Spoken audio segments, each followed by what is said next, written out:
The Barefoot Lawyer Reports on China is currently sponsoring an essay contest for students of all ages.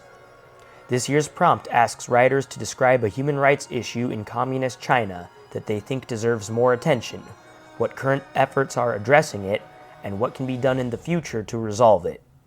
To learn more about this contest, please go to catholic.edu/chr and visit our Human Rights Essay Contest page.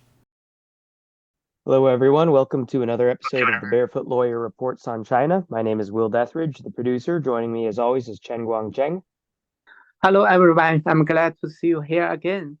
And today we're going to follow up on some news that has come out since the Communist Party's annual convention that pertains to China's economic woes. Guangcheng, could you go ahead and let us know what's going on? The CCP just finished their big important conventions in Beijing. At that time, the CCP did a lot of censorship on internet. And after the conventions, in mainland China, some special things still is happening now. First is different people in different provinces, they are streaking on the street. Streaking as in running naked through the streets, right, Guangcheng? Yes. And wow. The people use the performance art to tell the people the economic situation is getting worse and worse. A lot of people lost their job. They don't have the salary to buy the food. They don't have the money to rent the house to live. So, because that's happening a lot, the CCP have to order the police to stop them. Guangcheng, how frequently is it happening? And where is this happening? I remember one is in Yunnan province. Another is in Guangdong province, and looks like in Heilongjiang province. Yeah, and another thing is, because economic situation, the people drive their car to hit the people on the street, and that happened in different provinces too, in Guangdong, Shanghai, and different provinces that is happening, and even in Hebei, in Beijing. Many netizens on the internet said you cannot do this to the normal people. If you have some problem from the government or from CCP, you should do for them. So, right. Yeah, a lot of people disagree, do the bad thing for the normal people. Yeah. Another thing is, I think our listeners still remember before I talk about the bomb in Hebei province. This was during the convention, right? Yeah. That place very close to Beijing, right?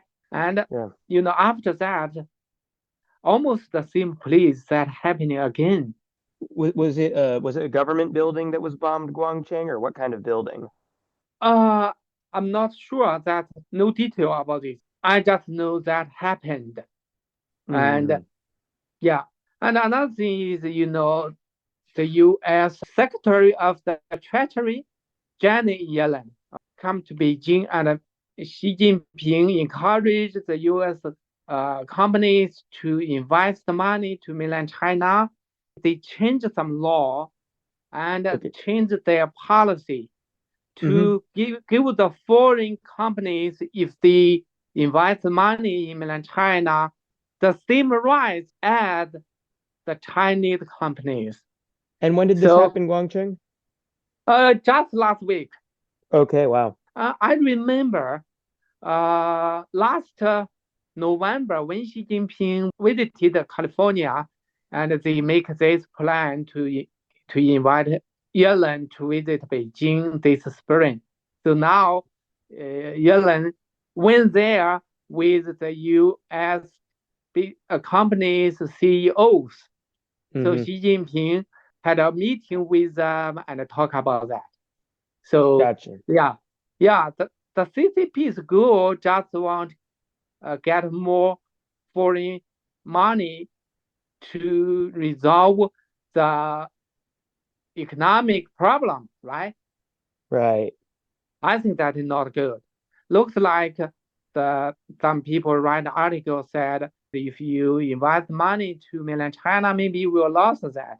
So looks like it is not successful. I think the U.S. companies should be very careful to think about this. Yeah. America is the most important country. Hmm. If the U.S. government encourages the U.S. companies to invest the money in mainland China, other democratic countries will follow it, right? This is why the CCP targets the U.S. first. So let's see next step. I think the CCP cannot get a lot of money this time because a lot of people know you cannot believe the CCP. Yeah, yeah. Yeah. So how After do you think invest, American companies should respond when they're invited to invest in China? I think they should be very careful to think about that. The CCP tried to use the U.S. government to encourage the companies to do that. This is why Xi Jinping just called with Biden yesterday. They Mm. talk around 2 hours on the phone, but we don't know the more detail. But I think first important is business. But I think the Biden administration should be very, very careful. Don't believe anything from CCP. Yeah. Yeah, that's for sure. Well, we'll continue to track this story about China's economic challenges. And Guangcheng, we appreciate the information that you've provided us. Please be sure, everyone, to follow us on YouTube, Spotify, Facebook, Instagram, and our other social media accounts. Thank you very much, Guangcheng, for sharing all this. Okay. Thank you, Will. Thank you, everyone. See you next time. The Barefoot Lawyer Reports on China is proud to announce the publication of a report on Confucius Institutes and the Chinese Communist Party's infiltration of American academic institutions. To read the report, which was published by the Catholic University of America's Center for Human Rights, please go to catholic.edu/chr and visit our Research and Analyses page.